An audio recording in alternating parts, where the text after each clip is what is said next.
समस्त को नमस्कार। स्काईएंज प्रोजेक्ट रे जो स्काईएंज प्रोजेक्ट रे ओटीपी आसुना बोली किछि किछि जगह शुभा जाउछि। ओटीपी काहेकि आसुना ताहा डैडी जी आगे कहते यह आमर समस्या नुह इमेल रो समस्या।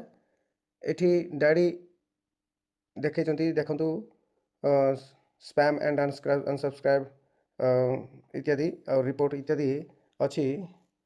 जदि आपण स्पैम टच करुँच ताले से स्पैम टाक टच करंतु ना। जदि स्पैम रे मेसेज अच्छी अनस्पैम करंतु ताकू अनस्पैम करंतु। अनसब्सक्राइब भी टच करेंगे नहीं।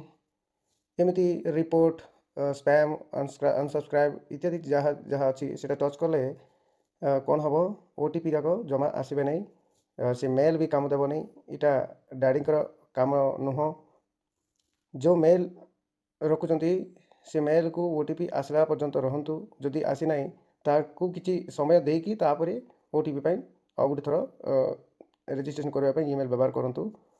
जदि ये सब कलापर भी आसी ना ताले किसी अध घंटा समय छाड़ दिंतु रिफ्रेश करूँ। तापर जहाँ भी आसले आसब ना पर देखा जहाँ भी मात्र सी मेल कंपनी वाला जहाँ रूल्स देती रखिंट मेल पाई सेटा तांके सेमती करुँच। डैडी किसी करूना है से समस्त जानी था से स्पैम अनसब्सक्राइब रिपोर्ट इत्यादि जहाँ थी से जाकू किसी टच करूँ ना। ओटीपी मेसेज आसो तो ताकू ही टच करूँ है। धन्यवाद। Thank you.